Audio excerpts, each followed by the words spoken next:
पुकारा। परम सत्य कौन है?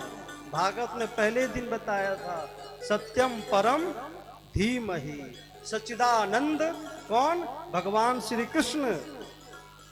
सच्चिदानंद भगवान श्री कृष्ण है, परम सत्य भगवान श्री कृष्ण है, पूर्णावतार है भगवान श्री कृष्ण।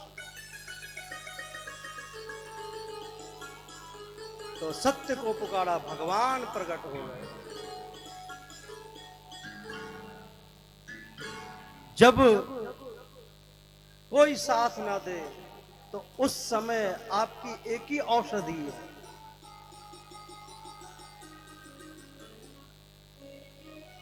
कौन सी औषधि है? गंगा जल नहीं, सिर्फ एक ही औषधि है, वो भगवान नाम। वही एक औषधि है। डॉक्टर भी जब हार जाते हैं तो कहते हैं अब भगवान रक्षा करेंगे। डॉक्टर भी यही कहते हैं, जब डॉक्टर हार जाते हैं तो अंत में डॉक्टर भी यही कहते हैं कि अब इनकी सेवा करो, अब तो भगवान ही इनके मालिक है, भगवान ही रक्षा करेंगे। तो भैया जब डॉक्टर भी यही कहता है भगवान रक्षा करेंगे, तो पहले से क्यों ना सचेत हो जाए, भगवान में ही क्यों ना अपने बुद्धि को लगाए।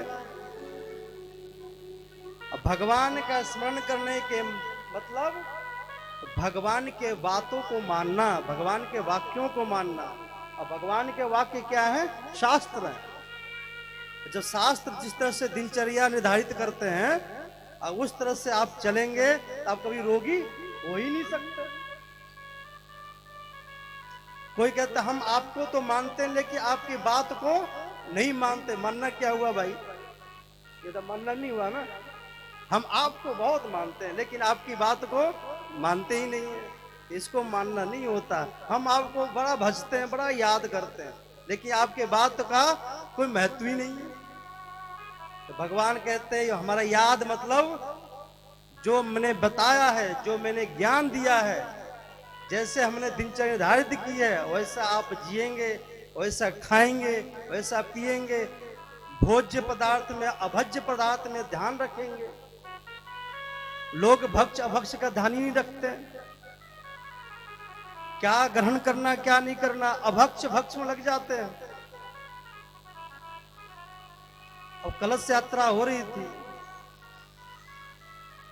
तो हमको दिखाई दिया रास्ते में कुछ अभज्य अभक्ष चीजें। तो भगवान क्या कहते हैं? भगवान कहते हैं कि जो हमने बताया है क्या खाना है क्या नहीं खाना है, उस तरह से आप दिनचर्या निर्धारित करेंगे तो आप हमेशा स्वस्थ रहेंगे और भगवान का भजन भी नहीं छूटेगा।